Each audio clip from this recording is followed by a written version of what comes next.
One.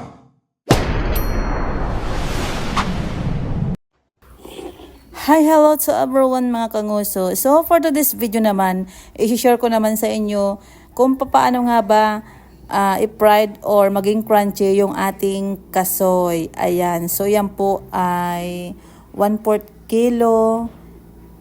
Ayun, so nagpainit po ako dyan ng wok or kawali. Ayan, so kapag mainit na, maglalagay tayo ng konting mantika. So any kinds of oil pwede kayong gumamit. Ayan. So, ganyan ko lang siya. So, hindi ako naglagay ng maraming mantika since yung ating wok is frying pan. Ayun. So, non-sticky ang ginamit ko na pan. And then, so, ayan na. Ibubuhos na natin dyan yung ating kasoy. Ayun. So, hindi ko siya pinas forward. Dahil gusto ko pong maipakita sa inyo kung paano siya lutuin na maganda. Ayun. So, pwede kayo gumamit or pwede kayo maglagay ng minced garlic. Nasa inyo po yan kung maglalagay kayo ng garlic.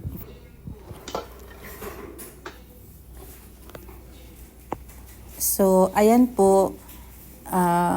Padahan-dahan ko lang pong minimix or hinahalo-halo yung ating kasoy. So, wag nyo pong iiwanan para po hindi siya masunog at dahan-dahan lang po siya na i-mix. At nasa medium high lang po yung aking apoy para po hindi siya masunog. So, wag nyo pong ilalagay sa low kasi hindi na siya magiging crunchy or crispy yung ating pagpa-fried ng ating kasoy. Ayan, so dito po maglalagay ako ng kunting asin. So iodized salt po ang aking ginamit para po pinong-pino na siya. At ihahalo na natin dyan habang minimix natin yung ating kasoy.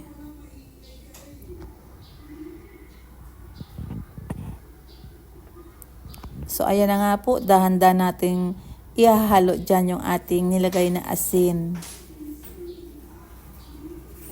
So, mabilis na naman pong magluto ng kasoy. Dapat po lutong-luto yung ating kasoy kasi may tendency po na kapag hilaw po yung kasoy at kinain nyo ay hindi po yan magandang kainin. So, dapat po ay golden brown yung ating fried kasoy. So, napakadali, napakabilis naman itong gawin. So, ayan, susundan nyo lang po kung paano ko po siya ginawa. Ayan po. So, ngayon lang po ako nag-vlog nito kasi kalimitan po ang ginagawa ko is bumibili na lang ako ng lutong kasoy. Ibig sabihin, sa mga grocery, marami na naman tayong mabibiling crunchy na fried kasoy. So, ayan. So, gusto ko naman i-share at ma-vlog yung aking recipe kung paano nga ba i-fried or maging crunchy yung ating kasoy. So, ayan. So, dito po, ayun, sa ilang mga minuto, ay madali na yan at iahaaw na natin yan.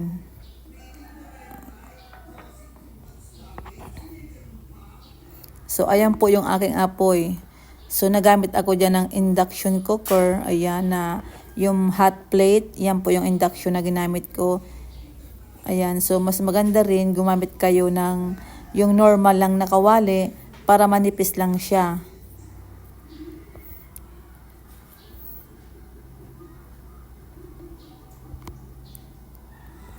So, ganyan lang po, hahalo-haloin na natin at wag natin po siyang iiwanan. Ayan, so malapit na siya mag-golden brown. So, habang po hinahantay natin yung maluto yung ating kasoy, mag-shoutout muna tayo sa ating mga YouTube members, alias Mix TV, Tita Pearl Channel, Rhea Sab, Mamshi, Liz, ang Kapudis channel, and to all my whitey friends, my team Pupu and team Nikki, mega love shout out, sis Princess, sis Rubedi Malata. So shout out guys sa lahat po ng ating viewers. Maraming salamat din sa suporta ninyo. Ayun. So thank you guys sa always support nyo sa aking YouTube channel, and don't forget to hit the notification bell para sa mga susunod na mga upload video ko ay una kayong makakapanood. So please like and share na din po. And don't forget to subscribe Junet TV. Thank you guys.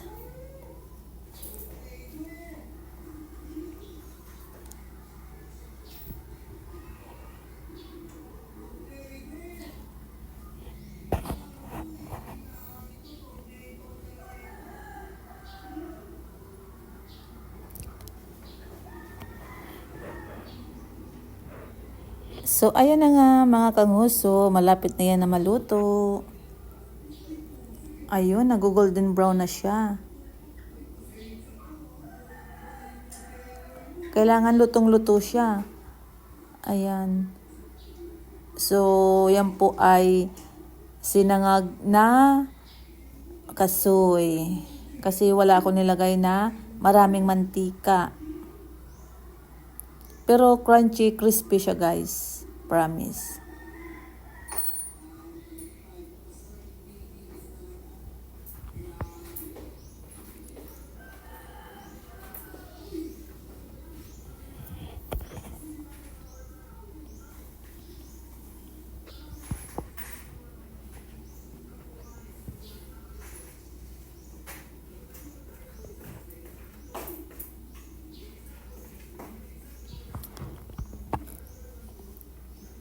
Ayan, kunting tiyaga na lang at maluluto na ang ating crunchy kasoy.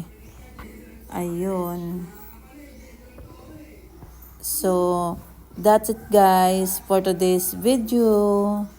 See you on my next video guys. Thank you for watching. Shout out to all. Ayan, so tikman nga natin kung okay na ba yung pagka-crunchy niya at papatayin na natin yung apoy niyan. Ayun. So, konting oras pa. Konting-konti na lang.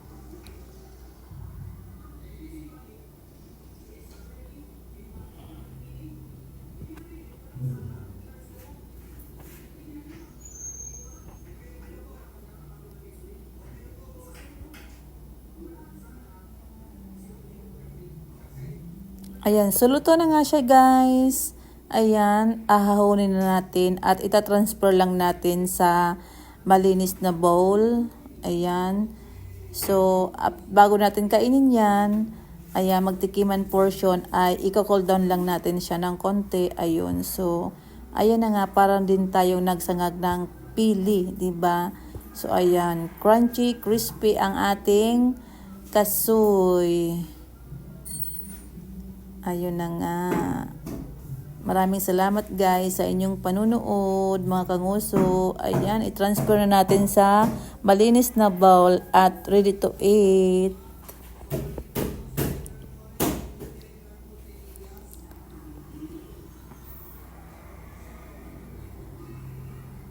Ayun, so i-cool down lang natin siya ng konting oras at kakain na tayo. Ayun na nga. So, thank you for watching mga kanguso. See you on my next video. God bless everyone.